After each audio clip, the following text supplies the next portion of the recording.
Leibak asigi luraba pawari tangkak kayada Manipuri nupi sing na panthobi ki pidam lauduna pathok temsing na duna maning tamna pawari ki liklamda khongkap tamna I Manipur pawari ki saktam sagalakpada nupi sing na apunba matik mangam pangal amadi apunbagi warep lauduna awangba lengak kon ki pida phawba changsinduna kunai asibu kanduna lakli Masigi mayek laraba kudam singdi ingkumja lising ama chamapan chupna mari amasung lising ama chamapan kontra mapan gi ahanba amasung anisuba nupi lal singni haibi yai Haukiba Nupi Lal animak Manipuri Purupu kannaba sangsin kiba kunai asibu tung koina hingaunaba naukon bikiba lan theng ngaktani puari gi tangka kayada aikoina thengna ki lintoi ngambi tangja kombina singbi thauna leibi Manipuri leima singna yeknabaga mayok naraga irebak sibu kalakkiba gi wari sahi tare kuntakiba awalanda irebak pu kannaba Manipuri sanura singna lokiba thogdang adusu ngasi gi mirol singna nathaiduna thamlamba yadri inkumja lisinguma chanipan marpudra mathoida British ka thena kiba lanpham Manipur na Mighty Duna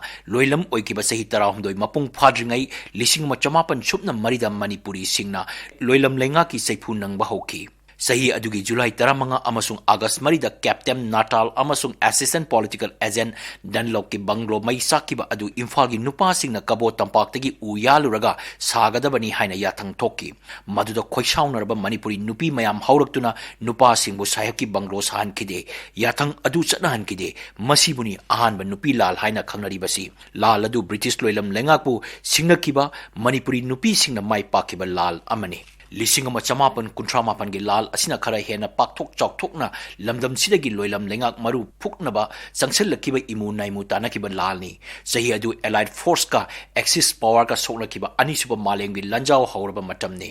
axis power de yauriba japan gi lanmi singna khan nongpok asia rom de gi taksilakpa adu tingnaba allied force de yauriba british na makoi gi lanmi kaya silong kohima amadi asangi mafam kaya da thamlamni makoi gi lanmi sing adu pijenaba imphal laiba marwari lalonba singa lautunarga British na Manipur gi chengari mapot puthokki Lau uduna hingba leibakta laurok tha poinu maktada mapana seng thadokpa heman kibana maram oiduna khwairaman kaithel seng wanba phanglaktrabada kaithel nupi singna hauraktuna anisuba nupi lal thokkibani Nupi singna December 12 Darbar President T.A. Sarpu Darbar Sangdagi hendok andana koisinduna thamki madubu India gi ahanba gerauni hainari tungda mahafu farga thangchapnana telegraph office tana puraklaga matamduda nabadip te laikiba churachan ningthogda Manipur gi mapanda cheng thaba thingnaba namduna telegram tohonki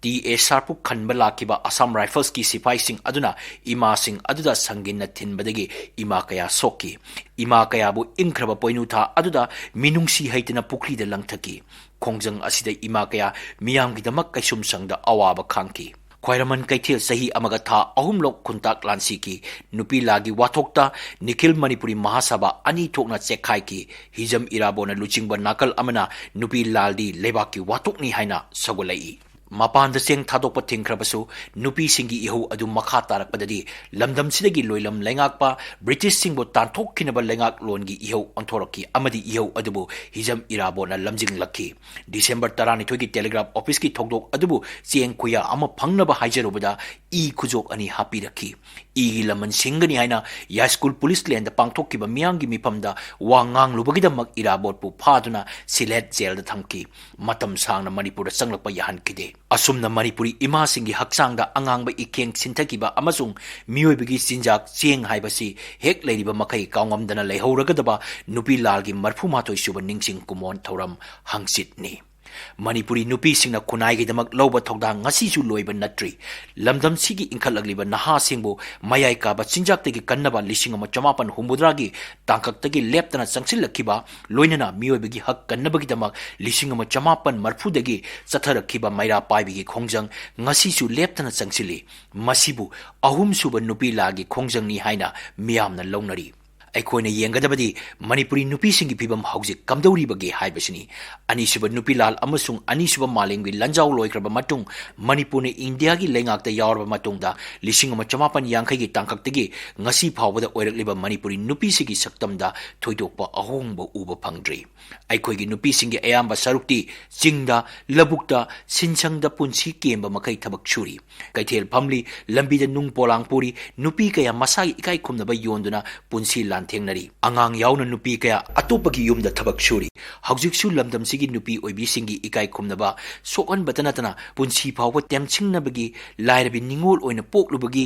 ꯃꯆꯥꯅꯨꯄꯤ ꯉꯥꯛꯇ ꯄꯣꯛꯄꯒꯤ ꯃꯄꯨꯔꯣꯏꯕ ꯌꯥꯎꯅ ꯃꯅꯦꯝ ꯃꯀꯨꯅ ꯃꯃꯧꯕꯨ ꯇꯥꯊꯤ ꯇꯑꯣꯏꯅ ꯇꯧꯕꯤꯕꯒꯤ ꯅꯨꯄꯤ ꯃꯆꯥꯁꯤꯡ ꯃꯍꯩ ꯃꯁꯤꯡ ꯇꯝꯕ ꯐꯪꯗꯕꯒꯤ ꯁꯤꯡꯅꯕ ꯀꯌꯥ ꯂꯩꯔꯤ ꯑꯗꯨꯅ ꯅꯨꯄꯤꯁꯤꯡꯒꯤ ꯐꯤꯕꯝ ꯐꯒꯠꯍꯟꯅꯕ ꯑꯍꯥꯟꯕ ꯃꯛꯇꯗ ꯅꯨꯄꯤ ꯃꯆꯥꯁꯤꯡꯕꯨ ꯃꯃꯥꯒꯤ ꯄꯨꯛꯅꯨꯡꯗ ꯃꯥꯡꯍꯟꯕꯤꯕ ꯇꯣꯛꯄ ꯃꯆꯥ ꯄꯣꯛꯇꯦ ꯍꯥꯏꯗꯨꯅ ꯅꯠꯇ꯭ꯔꯒ ꯅꯤꯡꯉꯣꯜ ꯉꯥꯛꯇ ꯄꯣꯛꯏ ꯍꯥꯏꯅ ꯅꯨꯄꯤꯕꯨ ꯈꯥꯏꯅꯕ ꯇꯣꯛꯄ ꯅꯨꯄꯤ ꯃꯆꯥꯁꯤꯡꯕꯨ ꯂꯦꯝꯅ ꯃꯍꯩ ꯇꯝꯍꯟꯕ ꯂꯦꯝꯅ ꯂꯥꯌꯦꯡꯕꯒꯤ ꯈꯨꯗꯣꯡꯆꯥꯕ ꯄꯤꯕꯤꯕ ꯑꯑꯣꯟꯄꯣꯠ ꯃꯟꯇꯤꯛꯅꯕꯒꯤ ꯆꯠꯅꯕꯤ ꯃꯨꯠꯊꯠꯅꯕ ꯑꯃꯗꯤ ꯅꯨꯄꯤꯕꯨ ꯃꯇꯤꯛ ꯆꯥꯅ ꯉꯥꯛ ꯁꯦꯟꯅꯕ ꯑꯀꯟꯕ ꯂꯣ ꯁꯦꯝꯕ ꯃꯈꯣꯏꯒꯤ ꯁꯦꯟꯕꯥꯂꯣꯟ ꯐꯒꯠꯍꯟꯅꯕ ꯍꯣꯠꯅꯕ ꯂꯩꯉꯥꯛꯀꯤ ꯊꯕꯛꯇ ꯃꯈꯣꯏꯕꯨ ꯃꯄꯨꯡ ꯐꯥꯅ ꯁꯔꯨꯛ ꯌꯥꯕ ꯉꯝꯍꯟꯅꯕ ꯌꯨꯅꯤꯌꯟ ꯑꯃꯁꯨꯡ ꯁ꯭ꯇꯦꯠ ꯂꯦꯖꯤꯁꯂꯦꯆꯔꯁꯤꯡꯗ ꯅꯨꯄꯤꯁꯤꯡꯒꯤ ꯁꯤꯠ ꯃꯄꯨꯡ ꯐꯥꯅ ꯈꯥꯛꯇꯨꯅ ꯊꯝꯕꯤꯕ ꯇꯥꯏ ꯅꯨꯄꯥꯅ ꯈꯨꯂꯤꯡꯕ ꯈꯨꯟꯅꯥꯏ ꯑꯁꯤꯅ ꯅꯨꯄꯤꯁꯤꯡꯗ ꯌꯦꯡꯂꯤꯕ ꯍꯟꯊꯕ ꯃꯤꯠꯌꯦꯡ ꯊꯥꯗꯣꯛꯄꯤꯔꯕꯇ ꯑꯩꯈꯣꯏꯒꯤ ꯆꯅꯨꯔꯥꯁꯤꯡꯅ ꯍꯤꯡꯕꯒꯤ ꯍꯛ ꯐꯪꯖꯗꯨꯅ ꯄꯨꯋꯥꯔꯤꯒꯤ ꯂꯤꯛꯂꯝꯗ ꯆꯅꯤꯡ ꯇꯥꯅ ꯑꯀꯤ ꯑꯈꯪ ꯂꯩꯇꯅ ꯃꯇꯤꯛ ꯃꯉꯝ ꯎꯠꯅ ꯈꯔ ꯃꯈꯩꯗꯤ ꯆꯠꯆꯕ ꯉꯝꯒꯅꯤ ꯃꯁꯤꯅ ꯅꯨꯄꯤ ꯂꯥꯜ ꯅꯤꯡꯁꯤꯡ ꯊꯧꯔꯝ ꯄꯥꯡꯊꯣꯛꯄꯒꯤ ꯋꯥꯍꯟꯊꯣꯛ ꯈꯔ ꯃꯈꯩꯗꯤ ꯂꯩꯍꯟꯒꯅꯤ